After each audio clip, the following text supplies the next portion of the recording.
이 시간은 귀한 초대장이라는 제목으로 함께 은혜를 나누겠습니다. 누가복음은 헬라인을 대상으로 기록한 것인데 사람의 아들로 오신 예수님이 그 중심 내용입니다. 하나님이 왜 사람의 아들로 이 땅에 오셨는가? 종된 우리를 왕같은 제사장 삼으시기에 오신 것입니다. 이 예수님은 이 땅에서 어려운 사람들과 함께 하시면서 그들에게 하나님 나라를 전해 주셨습니다. 예수님께서 말씀하신 이 하나님 나라는 마치 큰 잔치에 초대하는 것과도 같습니다. 예수님을 한 바리새인 지도자가 바리새인들이 모인 식사 자리에 초대를 하였습니다. 식사를 하던 중에 바리새인 지도자가 예수님을 향해 이렇게 말합니다. 하나님 나라에서 떡을 먹는 사람은 얼마나 행복할까요? 라고 이야기했습니다. 이것은 우리 다 같이 하나님을 믿는 사람들인데 앞으로 다투지 말고 서로 사이좋게 지냅시다 라는 뜻입니다.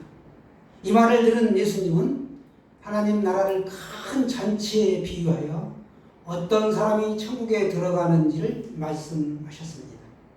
예수님은 잔치를 열고 초대하는 주인과 초대받은 사람들의 이 비유 이야기로 하나님 나라의 성격을 말씀하셨습니다. 어떤 사람이 큰 잔치를 베풀었는데 귀한 초대장을 받고 본래 참여하겠다라고 약속했던 사람들이 나는 밭을 샀소, 나는 소를 샀소, 나는 장가든 일이 있어서 가지 못하겠소라고 핑계를 대고 잔치에 참여하기를 거부하였습니다. 이에 화가 난 주인은 거리로 나가서 가난한 자, 몸이 불편한 자, 눈먼 자, 저는 자를 또 길가 사무타리 밖으로 나가서 그들을 강권하여 데려다가 자기 집을 채우라라고 말씀하셨습니다. 큰 잔치라는 것은 공식적인 연회를 말하는데 성경에서는 왕의 혼인잔치를 일컬어 있습니다. 세상에서 우리가 살아가는 동안에 크고 작은 잔치들을 많이 접하게 됩니다. 돌잔치가 있죠? 얼마나 귀엽습니까? 또 귀한 자녀들의 혼인을 하는 결혼잔치가 있습니다. 회갑잔치, 예전에는 굉장히 컸지만 많이 퇴색했죠? 칠순 있고 팔순잔치 정도 되어야 이제 막자지껄 하하고 하는 즐거운 잔치를 벌입니다. 축하하고 축하를 받고 굉장히 즐거운 일이죠. 그러나 오늘 왕의 혼인잔치는 구원받은 자가 참여하는 하나님 나라의 잔치를 말씀하고 있습니다. 이 하나님 나라의 잔치가 이미 준비되었으니 지금 미루지 말고 참여할 때라는 것이죠. 여러분이 가지고 계신 성경 17절에 보시면 잔치할 시간이 되자 이렇게 말씀합니다. 이 말씀은 전에 종들에게 귀한 초대장을 보내고 잔치에 참여할 여부를 물었고 그때 참여하겠다라고 의사를 밝힌 사람들에게 잔치 시간이 임박하자 다시 잔치에 참여하도록 통보를 하게 했던 것입니다. 이때는 불가피한 사유가 아닌 한 불참하는 것은 큰 결례가 되었습니다. 그럼에도 잔치를 참여하기를 거절하는 사람들이 나왔습니다. 첫 번째 사람은 나는 밭을 샀으니 못 가겠습니다 라고 합니다. 밭을 계약할 때 이미 사전에 밭을 둘러 살펴보았습니다. 그런데도 다시 밭을 보는 일이 잔치에 참여할 만큼 급한 일이 아님에도 불구하고 그는 못 가겠다라고 이야기합니다. 여러분 우리가 살면서 땅을 사거나 집을 사거나 하는 일들이 종종 있죠. 당연히 할 수 있는 일입니다. 그러나 주인의 초대를 거절한 이 사람의 우선순위는 소유가 최고였다는 것이죠. 돈이 최고라는 가치관을 가지고 있는 사람입니다. 이런 사람의 특징이 뭔가 하면 종래에는 그 소유물이 이 소유한 그 소유물이 자신을 소유하게 되어버린다는 것이죠. 또 한 사람은 이제 소 5결이 10마리의 소를 잡기에 못 간다는 것입니다. 이 사람은 사업을 확장하느라 바쁜 일 중독에 바쁜 정신없이 바쁜 사람입니다. 사람들은 아주 바쁠 때 흔히 하는 말이 밥 먹을 시간조차 없다라고 이야기합니다. 소를 살 때 확인 안 하고 사는 사람이 어디 있겠습니까? 이미 구입하여 자기 외양간에 둔 소를 내가 시험하러 가니 나는 못 가겠습니다. 이렇게 이야기하는 것입니다. 이 일이 결코 잔치에 참여를 못할 만큼 급한 일이 아닙니다. 또 한 사람은 나는 장가 들었으니 못 가겠습니다. 지금 결혼식을 지금 당장 하기 때문에 못 가는 것이 아니라 결혼한 지 얼마 안 된 신혼이니 나는 아내를 두고 갈 수 없습니다. 라는 뜻입니다. 유대인의 율법에는 장가든 사람은 1년 동안 전쟁터에 나가지 않아도 되었습니다. 우리 주변에도 북적대는 세상이 싫다고 이 무예고치처럼 세상과 담을 쌓고 자기 삶의 중심이 오직 가정에만 안주하는 사람들이 속속 생겨나고 있습니다. 처자식만 행복하면 그만이라는 부류죠. 장가든 이 사람의 결혼식에 상대방은 와주었습니다. 그런데 정작 자신은 상대의 결혼식에 갈 수 없다고 오늘 거부하고 있습니다. 이 사람은 최소한의 미안하다는 말조차 하지 않습니다. 밭을 산 사람과 소를 산 사람은 오늘 양해해 주세요. 죄송합니다. 라고 말했습니다. 그런데 장가든 이 남자는 전혀 미안한 기색이 없습니다. 세 사람 중에 이 사람이 가장 뻔뻔한 사람이죠. 이들에게 집주인은 크게 노하였습니다. 정식으로 초대한 공식적인 잔치를 거절한 자들에 대하여 주인은 자신에게 선전포고를 한 사람들이다 라고 간주합니다. 이제 그들은 더 이상 그 왕의 주인의 이웃이 아니라 적이 된 것이죠. 주인의 귀한 초대를 거절한 그들에게 주인은 다시는 내가 너희를 초대하지 않겠다 라고 말씀하셨습니다. 제 주변에는 없지만 간혹 친구의 자녀 결혼식에 이렇게 무려 3번의 결혼식을 연속해서 가져왔는데 정작 자신의 자녀의 결혼식에 축의금도 안 보내고 코빼기도 안 보이더라는 겁니다. 이러는 경우가 있었대요. 우리 교인들은 없겠죠. 정말 요즘 인플레가 심하여 결혼식에 가서 10만원 내고 밥 먹는 것도 미안하다는 세상이 되었습니다. 사람이 정으로 오가고 이렇게 했는데 이제는 돈으로 철저하게 계산적인 삶을 산다는 거예요. 내 자식이 다 결혼했고 와줄 부모님이 돌아가셨으면 아예 딱 제껴버린다는 거예요. 받을 것 다 받고 나는 더 이상 받을 게 없다라고. 참 각박한 세상이 되었습니다. 여러분 이럴 때일수록 갈 수만 있다면 꼭 애경사에 참석해 주시기를 바랍니다. 안 가면 삐집니다. 우리가 하나님 나라에 들어갈 수 있도록 주님께서 모든 일을 다 준비해 주셨습니다. 하나님은 제발 그냥 와보라 라고 말씀하십니다. 예수님께서 우리를 위해 십자가에 달리셨으므로 죽게 그냥 나아가기만 하면 되는 거라는 거죠. 예수님께서 우리를 위해 십자가에 달리셨다. 정말 값진 희생입니다. 우리는 그저 주님께서 베푸신 잔치에 참여하기만 하면 되는 것입니다. 그런데도 사람들이 원하지 않아서 들어가지를 못합니다. 주인은 21절의 사람들을 초청합니다. 가난한 자들, 몸이 불편한 자들, 눈먼 자, 맹인들이죠. 저는 자, 다리 저는 자들을 초대합니다.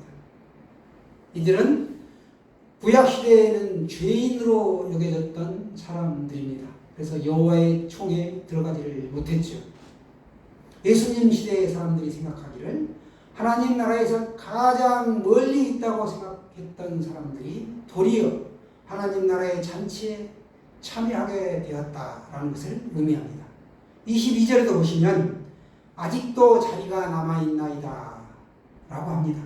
이것은 하나님 나라의 자리가 많다라는 것을 뜻합니다. 성문 밖은 환영받지 못하는 나그네와 이방인들이 거주하는 곳으로 하나님 나라의 복음이 그들에게 전파될 것을 암시하는 말씀입니다. 하나님은 이들을 강권하여 데려오라 라고 하십니다.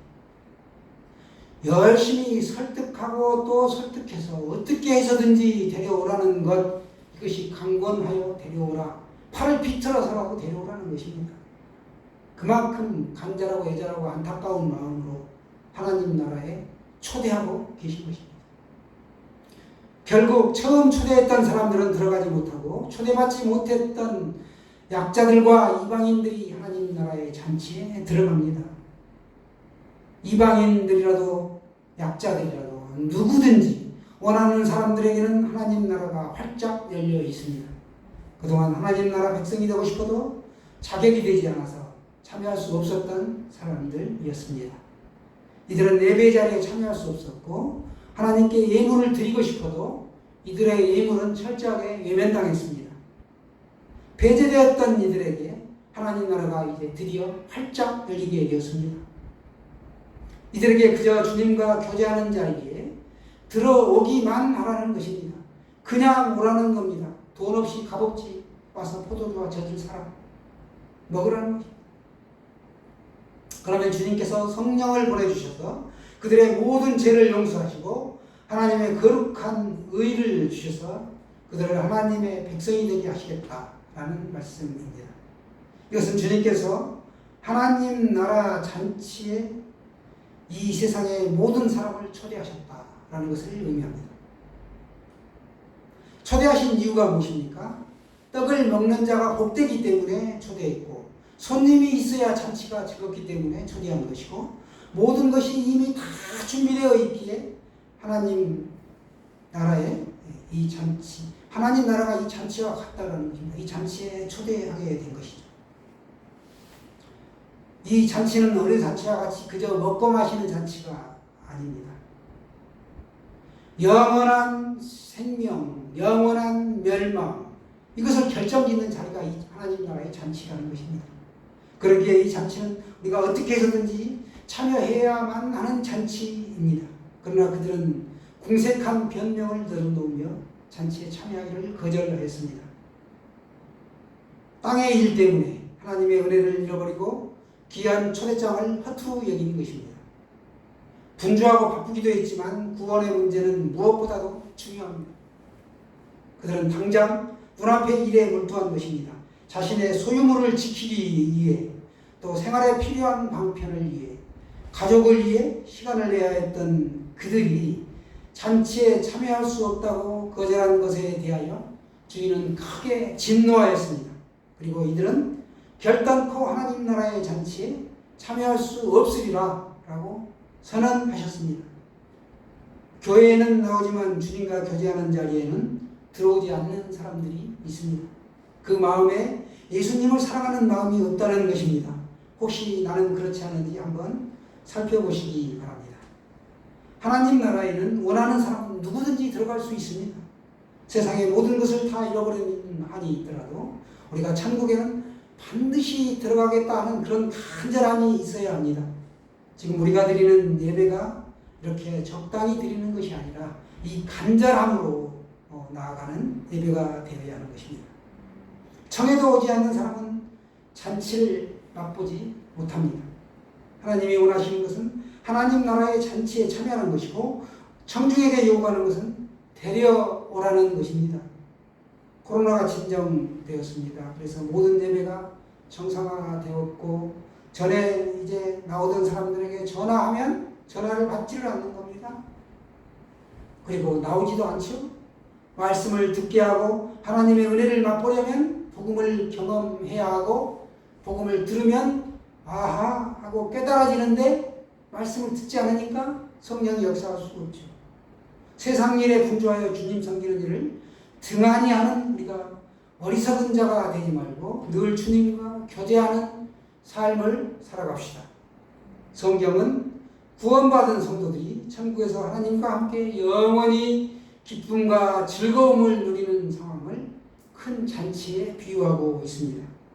오늘 본문에서 세 차례에 걸친 주인의 끈질긴 초청이 부각되어 있습니다. 이 세 초청은 각각 의미가 다른데 각 초청별로 우리가 의미를 한번 간단하게 살펴보겠습니다. 첫 번째 초청은 세 사람 모두 주인의 초청을 거절하였습니다. 그들의 거절 이유가 무엇입니까? 농사 때문에, 장사, 사업이죠. 또 혼인 때문에 핑계를 댔습니다. 이런 것들이 이유가 될 수 없는 것은 초청에 응할 준비를 할 수 있는 충분한 시간적 여유가 이미 있었음에도 불구하고 그들이 거절했다라는 것은 주인의 성의를 무시한 저사요 최초의 약속을 어긴 행위였습니다. 이는 하나님이 거저주시는 이 구원의 초청, 곧 예수님의 복음을 거절한 유대인들을 말씀하고 있습니다. 유대인들은 선민이죠. 영적 특권을 가지게 된 사람들인데 이들은 그럼 이제 예수님의 초청을 거절함으로 영적 특권을 상실하게 된 것입니다. 그들은 진정 구원의 가치를 몰랐고 자신의 일에만 관심을 쏟는 사람들이었습니다. 두 번째 초청은 첫 번째 초청이 거절당하자 주인은 성 내에 가난한 사람들을 초청하였습니다. 이 초청은 급하게 이루어졌고 첫 번째 초청과는 달리 거절당하지 않죠. 이들은 성 내에 거주한 약한 유대인, 연약한 유대인들이었습니다. 문맥상 보시면 15장 1절에는 세리와 죄인들이라고 나와 있는데 약자들이죠. 혈통으로는 유대인이었으나 소외된 사람들이었습니다. 이들은 자신들의 영적 결핍 상태를 알고 있었고 구원의 필요성을 누구보다도 절감하고 있었던 사람들입니다. 세 번째 초청은 하나님의 잔치 자리가 확대되고 긴박해졌음을 보여주는데 길과 산울타리 밖 사람들에게 초청이 주어집니다. 성 내의 초청이 두 번째 초청이라면 연약한 자들이죠. 세 번째 초청은 성 밖 길가 산울타리로 나아가서 또 그 빈자리가 많기 때문에 빈자리를 채우라 라고 해서 세 번째 초청이 이루어지게 되었고 그 자리에 이제 초청이 또 이루어지죠. 이들이 이제 멸시와 천대를 받던 이방인들이었습니다. 성도는 잔치에 초대를 받은 사람들입니다. 하나님의 은혜를 누리게 하신 것이죠. 초대받은 자답게 거룩하고 우리가 진실한 삶을 살아야 할 것입니다. 합당한 삶을 살지 못할 경우에는 초청에 참여하는 특권을 우리가 박탈당할 수 있기 때문에 그렇습니다. 자신의 비참을 깨달은 자만이 천국잔치에 우리가 기꺼이 응할 수 있고 참된 기쁨과 즐거움과 감격 속에 살아갈 수 있습니다. 오늘 본문에서 초대를 거부한 그들은 조잡한 어떤 술타령이나 비도덕적인 행동을 하러 가기 위해 참석을 못한 것이 아닙니다. 자신의 소유물을 지키기 위해 생활의 방편을 위해 가족을 위해 시간을 내야 했던 그들은 눈앞의 일에 몰두하느라 초청을 거부했던 것입니다. 육신의 삶에만 지나치게 치중한 것입니다. 영혼을 위해서는 시간을 투자하지 않은 것이죠. 우리는 시간에 쫓겨 영원한 것을 잃어버리기 쉽고 눈에 보이는 것에 집착하여 보이지 않는 것을 놓치기 쉽습니다. 강하게 들려오는 세상의 요구에 우리가 귀를 기울이다 보면 부드러운 음성으로 초청하시는 그리스도의 음성을 부르심을 놓치기 쉽습니다. 흔히 인생에 있어서는 차선적인 것이 최선의 것을 가로막는다라고 말합니다. 차선적인 것 그 자체는 좋은 것입니다. 그런데 그것이 최고의 것을 방해한다는 것이죠. 이것이 우리 인생의 비극입니다. 사람은 생활이 너무나 분주하여 참 삶을 잃어버리게 되고 생명 그 자체마저 잃어버리게 된다는 것입니다. 초대에 응하지 않는 사람들은 분명히 벌을 받습니다. 그러나 그들에게 진정한 비극이 있다면 잔치의 즐거움을 잃어버린다는 것입니다. 초대를 받을 자격이 전혀 없음에도 세리와 죄인들 또 산울타리 마켓 사람들은 오늘 본문 말씀을 통해서 천국 잔치에 참여함을 봅니다. 정작 유대인들은 버림을 받았으나 이방인들과 연약한 자들은 잔치에 참여함을 보게 되었습니다. 우리도 이방인들이지만 이렇게 잔치에 참여할 수 있는 특권을 누리게 되었습니다. 이것은 어디까지나 하나님의 초대요 은혜의 부르심이라는 것입니다. 주 안에서 사랑하는 여러분, 하나님은 우리에게 많은 것을 준비해 놓으시고 우리에게 귀한 초대장을 보내주셨습니다. 우리가 순종하여 천국잔치에 참여하는 기쁨을 누리시기를 축원합니다. 아멘.